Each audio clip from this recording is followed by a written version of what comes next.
नमस्कार। देश और दुनिया की तमाम फटाफट खबरों में आपका स्वागत है। खबरों के लिए आपसे निवेदन की यदि आपने हमारे चैनल को सब्सक्राइब नहीं किया तो कृपया करके आपके अपने चैनल को सब्सक्राइब कर लें। आप सब्सक्राइब करते हैं तो हमें हिम्मत होती है सही और सच्ची खबरें आप तक पहुंचाने की। वरना मीडिया में राहुल गांधी कहाँ गायब थे उसकी खबर जबरदस्त तरीके से चलाई जा रही थी। राहुल गांधी गायब कहाँ हुए, कहाँ गए, इसको लेकर जबरदस्त तरीके की मीडिया कवरेज। लेकिन जब राहुल गांधी ने दौरा किया, 17 जुलाई को छात्रों से करेंगे संवाद और वहां ग्राउंड को लेकर किस तरह से पहले मना, फिर उनके ग्राउंड की बुकिंग रद्द कर दी गई, लेकिन मीडिया पर इसकी कहीं पर भी कोई चर्चा आपको देखने को नहीं मिलेगी। तो लोकसभा के नेता प्रतिपक्ष राहुल गांधी बाहर जाते हैं तो जबरदस्त तरीके से उनकी कवरेज की जाती है कि वो कहाँ गए। लेकिन जैसे ही भारत में आते हैं, भारत में कोई कार्यक्रम करते हैं तो मीडिया से बिल्कुल भी उनको गायब कर दिया जाता है।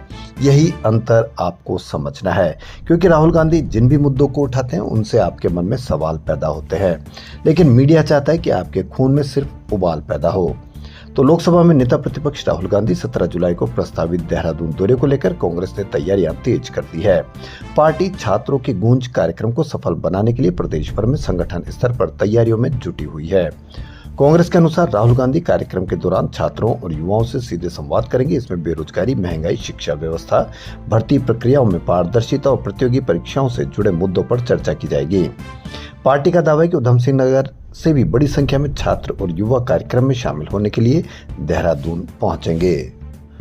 जिला कांग्रेस कमेटी के अध्यक्ष हिमांशु गाबा ने आरोप लगाया कि राज्य सरकार राहुल गांधी के कार्यक्रम से घबराई हुई है और इसे प्रभावित करने के प्रयास किए जा रहे हैं। उन्होंने कहा कि कांग्रेस कार्यकर्ता किसी भी दबाव में आने वाला नहीं है और कार्यक्रम तय समय पर आयोजित होगा। वहीं कांग्रेस का कहना है कि छात्रों की गूंज कार्यक्रम के माध्यम से युवाओं को अपनी समस्या सीधे राहुल गांधी के सामने रखने का अवसर मिलेगा। पार्टी का दावा है कि संवाद में रोजगार, शिक्षा और भर्ती से जुड़े मुद्दों को प्रमुखता से उठाया जाएगा तथा युवाओं की आवाज राष्ट्रीय स्तर तक पहुंचाई जाएगी। मीडिया पर इसकी भी कोई खबर नहीं होगी। वहीं मीडिया पर यह भी खबर देखने लायक होगी, लेकिन कितनी दिखेगी यह आप भली भांति जानते हैं।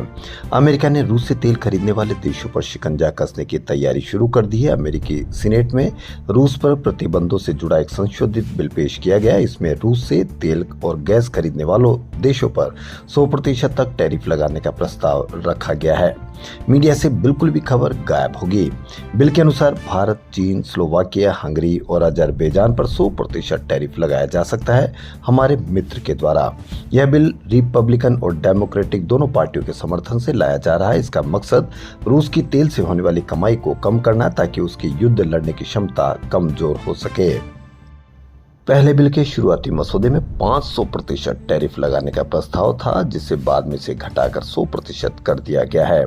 अगर ये बिल पास हो जाता है तो अमेरिका पहली बार किसी देश पर सिर्फ इसलिए टैरिफ लगाएगा क्योंकि वह रूस से तेल खरीदकर उसकी कमाई बढ़ा रहा है। अब देखना यह है कि भारत को राहत मिलती है, लेकिन मीडिया से उम्मीद बिल्कुल भी मत करना कि वो इस खबर को दिखाएगा। मानसून देश भर में एक जैसा काम नहीं कर रहा है। राजस्थान, मध्य प्रदेश, दिल्ली, हरियाणा और पंजाब में मानसून थम गया है, जबकि बिहार, झारखंड, पश्चिम बंगाल और पूर्वी उत्तर प्रदेश के कई इलाकों में तेज बारिश हो रही है। मौसम विभाग ने बताया कि मानसून ट्रफ अरब सागर और बंगाल की खाड़ी से आने वाली नम हवाएं पूर्वी भारत में आकर रुक गई है। इससे दक्षिण उत्तर भारत तक पर्याप्त मात्रा में नम हवाएं नहीं पहुंच पा रही, इसलिए बारिश कम हो रही है। मौसम विभाग के अनुसार कुछ दिनों बाद नया लो प्रेशर सिस्टम बनने या मानसून ट्रफ के पश्चिमी की ओर बढ़ने पर इन राज्यों में भी अच्छी बारिश शुरू हो सकती है। ओडिशा में बारिश का रेड अलर्ट है। पटना हाई कोर्ट का फैसला, इस पर आप अवश्य कमेंट करके बताएं। बंद कमरे में जबरदस्ती महिला का सीना दबाना, सलवार उतारने की कोशिश करना रेप की कोशिश नहीं है। इस पर आप अवश्य कमेंट करके बताएं। 9 जुलाई को पटना हाई कोर्ट ने फैसला सुनाते हुए बांका के स्टूडियो मालिक हिमांशु उर्फ मिथिया पाठक को बरी कर दिया। हाई कोर्ट के इस फैसले को 14 जुलाई को सीनियर एडवोकेट शोभा गुप्ता ने सुप्रीम कोर्ट में उठाया, जिस पर चीफ जस्टिस सूर्यकांत ने हैरानी जताते हुए नाराजगी जाहिर की। चीफ जस्टिस ने कहा, जजों को संवेदनशील होना चाहिए और रिसर्च करनी चाहिए। जज कानूनी पड़ताल के बिना फैसले दिए जा रहे। हम पटना हाई कोर्ट के फैसले की विस्तार से समीक्षा करके विस्तृत आदेश जारी करेंगे। अब किसको रेप करने की कोशिश कहा जाएगा, इस पर भी आप अवश्य कमेंट करके बताएं, क्योंकि बंद कमरे में जबरदस्ती महिला का सीना दबाना, सलवार उतारने की कोशिश करना, यह रेप की कोशिश नहीं है, ये कहना है पटना हाई कोर्ट का। भारत में यूके की कारें, विस्की, कपड़े और फुटवेयर आज से सस्ते मिलेंगे। आज से भारत यूके के बीच फ्री ट्रेड एग्रीमेंट लागू हो गया, यानी भारत के 99% सामानों को यूके में 0 टैरिफ पर निर्यात किया जाएगा। वहीं यूके के 99% सामान 3% एवरेज टैरिफ पर आयात होंगे। इससे भारतीय व्यापारियों पर कितना असर होगा, इस पर आप कहीं पर भी मीडिया पर चर्चा देखने को नहीं मिलेगी। हो सकता हो कि सामान में जब उसकी तुलना की जाएगी तो हो सकता हो कि कई लोगों को विदेशी सामान सस्ता मिले, तो उससे सामान सस्ता होगा, अच्छा होगा, तो भारतीयों व्यापारियों पर कितना असर होगा, कहीं पर भी मीडिया इसकी कोई चर्चा देखने को नहीं मिलेगी। आप इस पर अवश्य कमेंट करके बताएं कि यदि आपको एक जगह भारतीय सामान और एक जगह ब्रिटिश सामान मिलेगा तो आप किसको लेना पसंद करेंगे।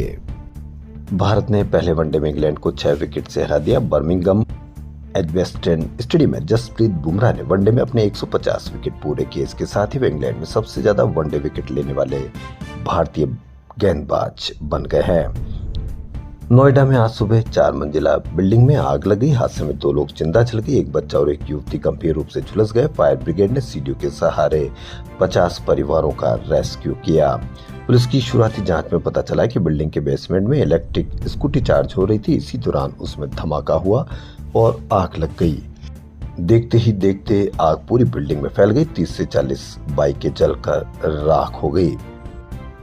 दिल्ली हाईकोर्ट ने आज एक्टिविस्ट सोनम वांगचुक की भूख हड़ताल को बहुत जरूरी माना। केंद्र और दिल्ली सरकार से गुरुवार सुबह तक जवाब मांगा है।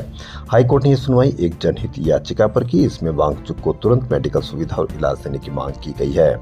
वांगचुक नीट पेपर लीक और परीक्षाओं में गड़बड़ी के खिलाफ दिल्ली के जंतर मंतर पर पिछले 18 दिन से भूख हड़ताल पर है।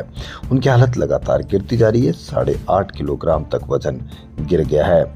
लेकिन मीडिया से आप बिल्कुल भी उम्मीद मत करना कि वह आपको सोनम वांगचुक और कॉकरोच जनता पार्टी की कोई खबर आपको दिखाएगा, क्योंकि सोनम वांगचुक की खबर दिखाएगा तो आपके मन में सवाल होंगे, लेकिन मीडिया आपको वहां लेकर जाएगा जिससे आपके खून में उबाल रहे। और बताने की आवश्यकता नहीं है कि आपके खून में उबाल कैसे रहेगा और आपके मन में सवाल किन खबरों से होगा। तो आप देखते रहिए देश और दुनिया की तमाम फटाफट खबरों में। फिलहाल इतना ही, धन्यवाद।